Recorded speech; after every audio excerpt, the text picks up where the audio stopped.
dengan saya di channel Erik Sinrat. Pada kesempatan ini saya akan melakukan review cara kerja daripada grid tie inverter ya, grid tie inverter. Jadi grid tie inverter itu salah satu metode yang bisa kita gunakan dalam pengaplikasian solar panel ya, untuk mendapatkan energi dari matahari gitu. Jadi grid tie inverter itu seperti apa? Oke, alatnya sudah saya unboxing dari video yang sebelumnya, bisa dilihat. Saya menggunakan salah satu merek dari Cina yang durability-nya itu bisa dibilang itu cukup baik ya. Jadi saya akan coba berbagi tentang penggunaan grid tie inverter. Oke, jadi konsepnya grid tie inverter itu pada dasarnya adalah inverter yang merubah arus DC menjadi AC gitu ya. Namun salah satu daripada kelebihan daripada grid tie inverter ini, dia tidak perlu menggunakan baterai sebagai energi yang disimpan gitu ya. Jadi cukup hanya menggabungkan listrik dari yang ada di rumah menggunakan PLN itu. Nah, itu ibaratnya diparalelkan dengan output listrik dari grid tie inverter. Nah, seperti itu. Jadi nggak perlu menggunakan baterai.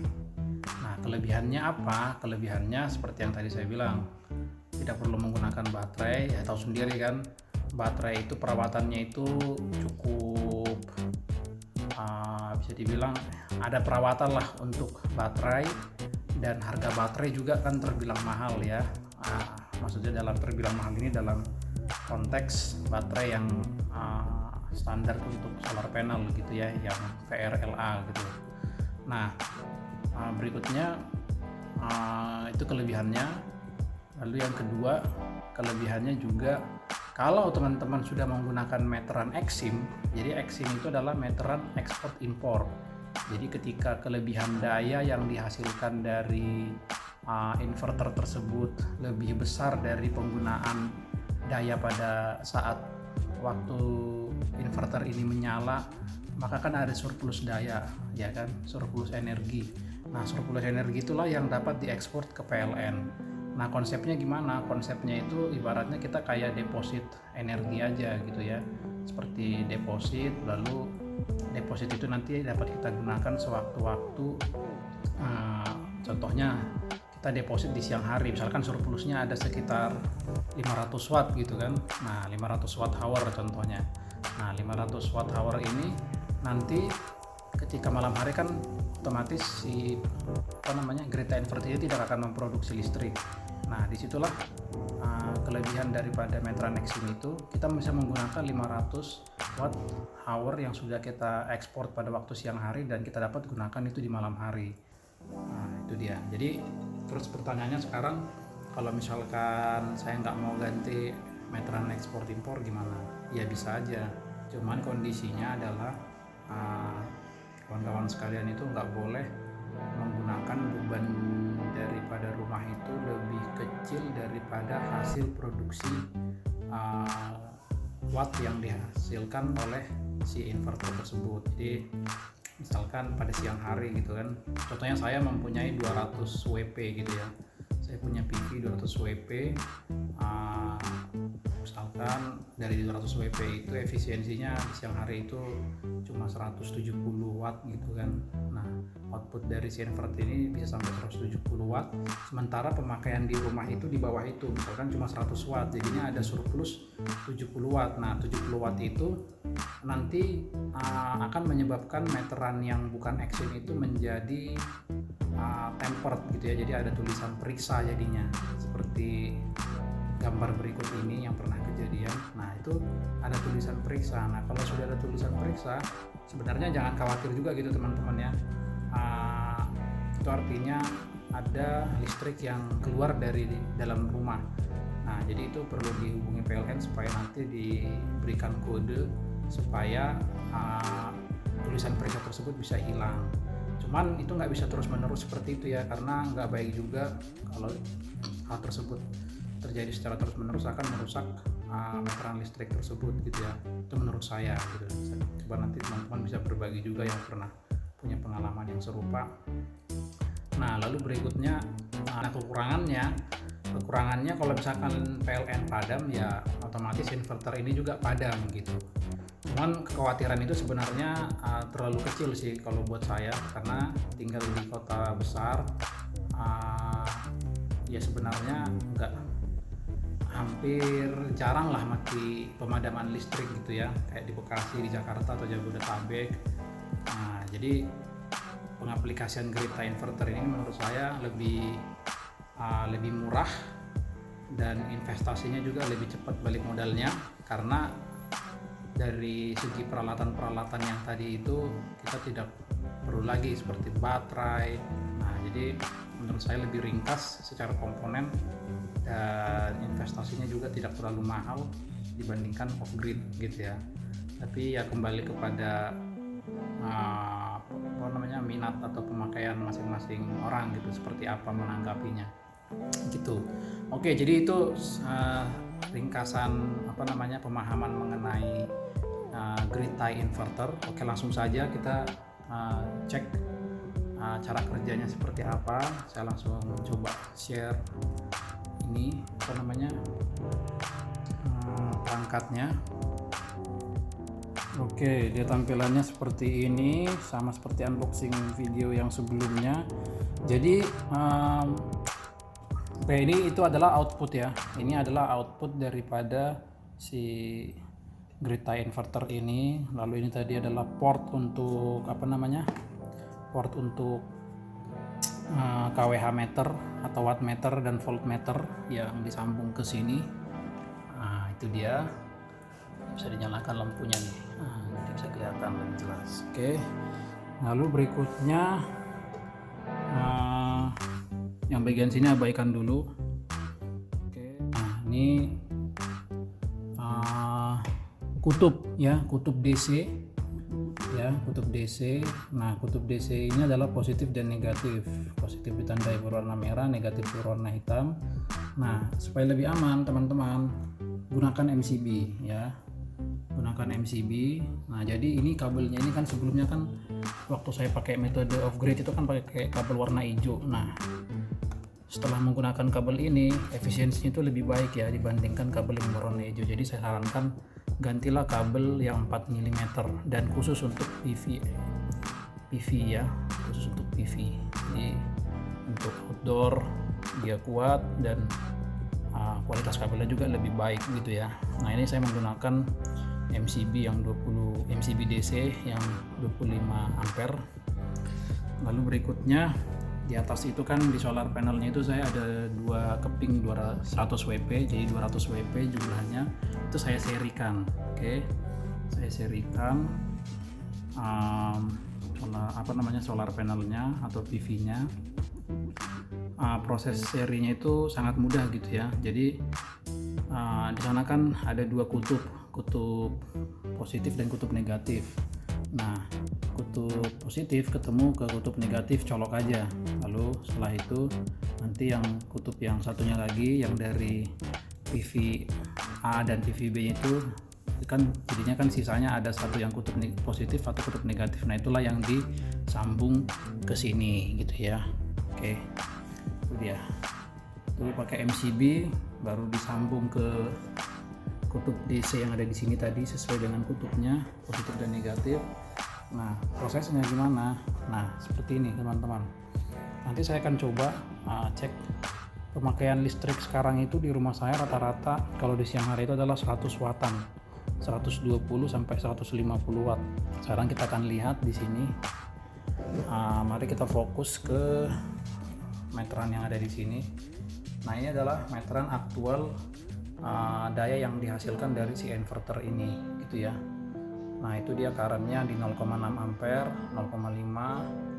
Nah, ini adalah 140, 150. Ini adalah watt meter yang dihasilkan. Oke, voltage itu di 234. Oke, kita fokus sekali lagi ke yang tadi ya, ke watt meter itu. Nah, ini kan 0,5 ampere, kalau dikali 230 ya dapat dia segini, 140 atau 150. Nah, kita ambil aja lah 140. Oke, ini sekarang saya akan coba matikan. Oke, saya akan coba matikan. Oke, setelah dimatikan, wattmeternya juga otomatis dia akan mati. Oke, sekarang kita akan keluar. Oke, teman-teman di sini bisa lihat untuk melihat pemakaian listrik menggunakan PLN berapa watt ya pada saat ini, itu bisa dilihat dari sini. Jadi tekan kode 47. Oke, lalu tekan enter, ini logo enter di sini. Oke, itu di sekitar 160 ya. Oke, di 160 ya. Jadi tekan 47 dapat nanti angka ini di 160 atau 150, atau juga bisa tekan 09 sama aja. Oke, di 160. Oke, kita catat ya, 160.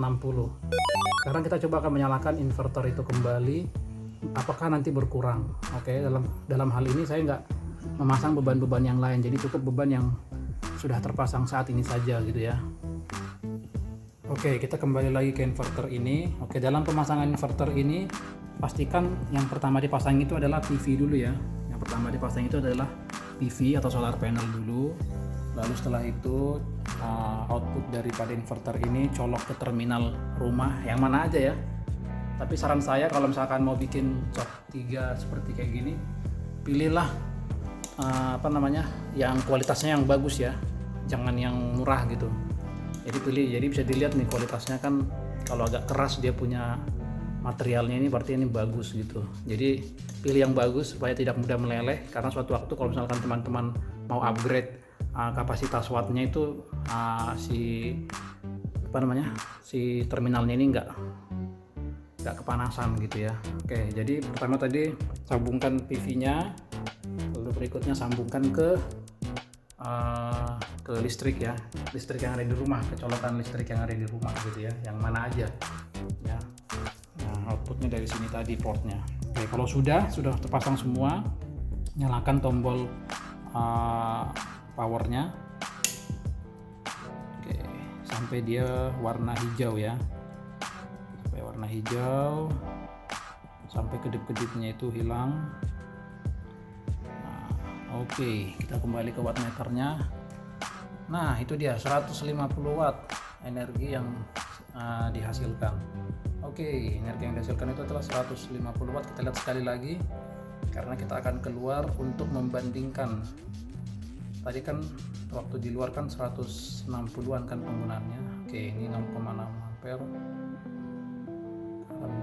Nah, 157 atau 160 hampir sama ya. Cuman kan ini naik turun.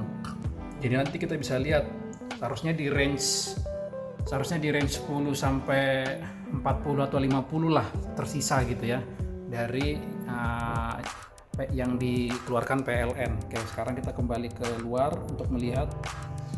Ya, saya sudah kembali keluar. Nah, sekarang kita lihat ya berapa pemakaian PLN setelah menggunakan grid tie inverter. Nah, di 41. Nah, berarti benar ya range yang tadi ya, asumsi kita di 0 sampai 50 gitu ya. Antara 0 sampai 50 sisa pemakaiannya setelah inverter itu diinjek ke dalam rumah. Nah, oke. Dari yang 160 tadi tinggal sisa segini gitu ya. Oke. Nah, jadi seperti itu ya teman-teman ya. Inilah yang dinamakan grid tie inverter. Jadi pemakaian listrik di rumah kita itu jadinya berkurang, dan itulah sebenarnya arti investasinya gitu ya. Jadi kita investasi alat, dari investasi alat tersebut kita bisa mengurangi tagihan listrik atau token listrik yang bisa kita isi setiap bulan gitu ya. Oke, saya kembali lagi ke sini. Jadi seperti itu ya cara kerja daripada grid tie inverter. Listrik AC yang dihasilkan dari grid tie inverter ini itu akan bekerja secara simultan ya dengan listrik PLN yang masuk ke dalam jaringan rumah gitu ya.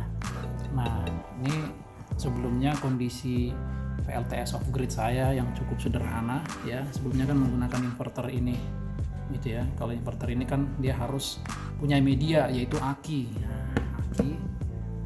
Jadi sudah ada sekitar beberapa waktu ini tidak digunakan karena saya mau mereview atau mencari tahu cara kerja inverter yang satu ini, yang berwarna merah ini ya, yang Grita inverter.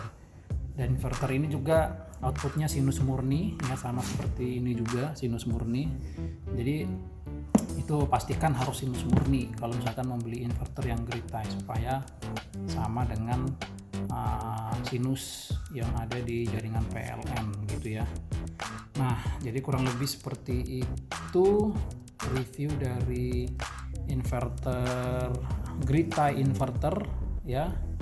Jadi semoga dari video ini teman-teman bisa dapat pemahaman baru ya tentang pengaplikasian solar panel dengan Grita, atau orang sebut juga dengan on grid ya. Oke, terima kasih buat teman-teman yang sudah menonton. Sekian review Grita inverter ya.